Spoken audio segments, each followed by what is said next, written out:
Блин, я даже не знаю, как вообще начать это видео, потому что я никогда до этого никогда не делал обзоры на какие-то девайсы, уж тем более технические девайсы. Я всего лишь делал игровые монтажи.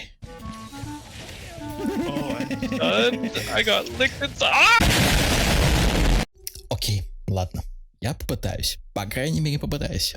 Всем привет, дорогие телезрители. Блять, как на ТВ каком-то сказал. С вами человек, которого вы сейчас видите на ютубе, подписан как Адугис. И сегодня я вам расскажу об одном особенном устройстве, которое стартовал на сайте Kickstarter, который стартовал на краудфандинговом сайте Kickstarter. И имя этого устройства Genki Shadowcast. Блять. Как говорится, здрасте, самый лучший стол для обзоров в мире. Коробка Shadowcast выглядит вот таким образом, упакованный в прозрачную пленку. Давайте его вскроем. Ставь лайк, если тебе тоже заебал Сберкот ВКонтакте. Нас встречает упаковочная коробка, за которой находится еще одна коробка, неожиданно, да? Открывая ее, мы сразу видим виновника нашего видео. На ощупь типичный пластик в черном цвете, на котором есть два входа. Папа HDMI и мама USB Type-C. Ниндзя, которого оставили в этой коробке голодать, пока покупатель не заплатит за него $45, предупреждает нас, чтобы мы не забыли кабель внутри коробки. Мы любезно вскрываем коробку до конца и встречаем 2-метровый кабель HDMI на USB-C. А далее идет типичная макулатура. Наклейка в виде логотипа Genki, Samus из Metroid и инструкция пользования. Ну и все, уже ни хера нету, призы закончились. Будем гостить дальше. Кстати, тот 2-метровый кабель нам нахер не понадобится, потому что у меня нет нигде USB-C входа. Поэтому я прикупил отдельный кабель для этого. Потому что кабель, который шел в комплекте, предназначен для ноутбуков, в котором есть HDMI вход. Потому что лишних HDMI у меня входов нету, даже на видеокарте все мониторами занято. Поэтому я буду использовать USB 3.0 на USB-C провод. Учтите это перед использованием. Засадив Genki с задней стороны док-станции нашего Nintendo Switch, мы переходим на сайт genkithings.com. Ознакомливаемся с описанием и техническими характеристиками и скачиваем софт для нашей системы. Первый запуск был на восторге от счастья, пока не учел один момент. Однако прошло ровно недели, как я его протестил и уже знаю все занозы в заднице. Окей. Видите ли, у меня основной монитор, на котором я играю, работает на частоте 75 Гц. И при игре вам будет казаться, что идут микротормоза и дичайший input lag. Все потому, что Switch работает максимум до 60 Гц при своих мощностях с комфортной картинкой. Fuck you. Если у вас видеокарта Nvidia, вам придется изменить частоту вашего монитора не через вот это говно, а через опцию изменения разрешения. Ставим 60 Гц через шаблон в списке и подтверждаем наши изменения. Разобравшись с проблемой, мы знакомимся с программой. Нажав на шестеренку, мы видим два режима вывода изображения. Favor Performance – лучшая производительность, и Favor Resolution – лучшее разрешение. Favor Performance работает на 720p и 60 fps, и Favor Resolution это 1080p на 30 fps. Однако заметьте, мы говорим это при подключении Genki по USB 3.0. По HDMI стандарт этих двух режимов будет следующее.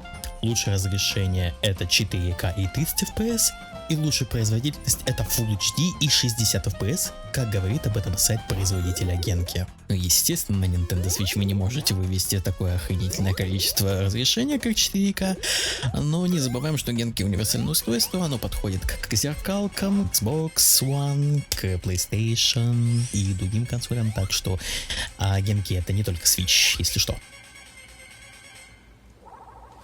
Сука. Забыл сказать, кстати, одну важную вещь. Для стримеров и контент-мейкеров, которые делают видосы по играм с консоли, это точно будет важной вещью. Первое. Настройки режима производительности и разрешения можно задавать свои параметры. Для этого мы жмем на клавиатуре следующую команду. Вверх-вверх, вниз-вниз, лево-право, лево-право, B, A, Enter.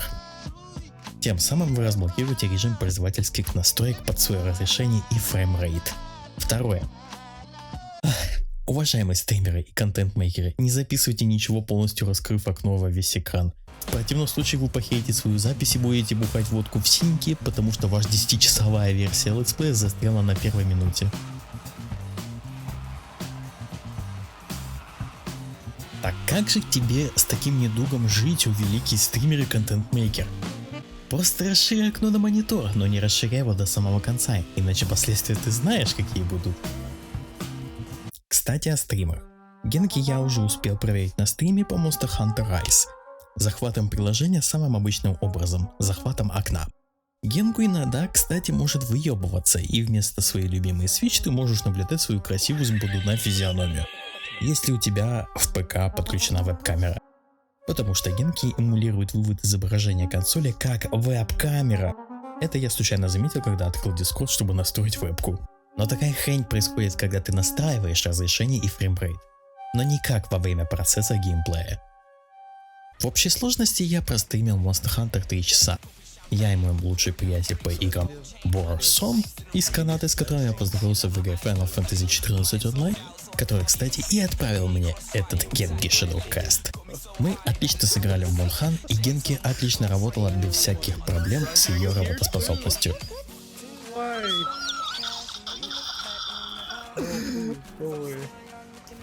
Oh my god, no, not killing Ryan, no. My dog. Come here, come here. Oh, fuck.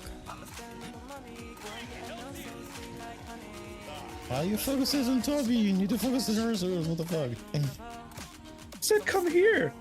Fuck you. Come here.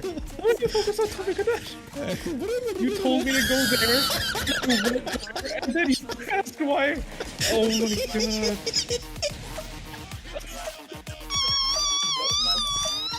What do you want from me?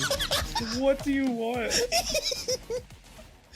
В целом, Genki Shadowcast отличное устройство, в котором есть только пара вопросов с работоспособностью клиента, который глючит, переключая изображение на веб-камеру, а также вопрос, будет ли еще какие-то обновления ради новых фич и функций устройства через официальный софт.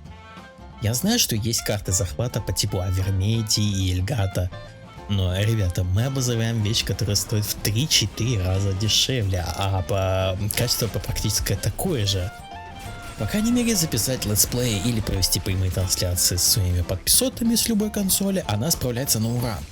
А если вы везунчик и у вас есть лишний HDMI вход на своем ПК или видяхе, то вы вдвойне в шоколаде, у вас есть возможность повысить левел вашего Genki Shadowcast. Мне же повезло меньше, у меня лишних входов не оказалось, и поэтому показываю вам наихудший вариант по USB 3.0. Но даже этого оказалось вполне достаточно для комфортной игры. Ну, теперь я закончил с Genki Shadowcast, попрошайничать, лайки и подписки не буду, сами решите, не маленькие. А стоп, подождите. Есть у меня кое-что тут. Я спрашивал в одной группе, что мне нужен геймпад с Алишки с полноценными функциями, как у оригинала. И именно мне интересовало издание Monster Hunter Rise, потому что я в него сейчас обильно задрочу, ну извините. Так вот. Специально для вас, девочки. На нахуй. Я знаю, что ты хочешь сказать. Поздравляю, ни дрифта, ни люфта, пусть только радует. Мое уважение, Джелса. Но радость быстро улетучилась. Пока вопрос не решен. Продавца я спрашивал, есть ли в нем NFC, и он подтвердил, что есть. Но у меня его нет, видимо из-за того, что Monster Hunter версия его попросту не всунули по фану. Окей, этот вопрос я решу с продавцом, но суть вы уловили. Лучше лишний раз спросите продавца, и пусть он сам лично проверит товар, чтобы убедиться, что все соответствует описанию. А на этом у меня все. Все ссылочки, как всегда, по обратной связи под видосом. До следующих видео. Адиос. Лайки, пиписьки, шлепни себя по сиське.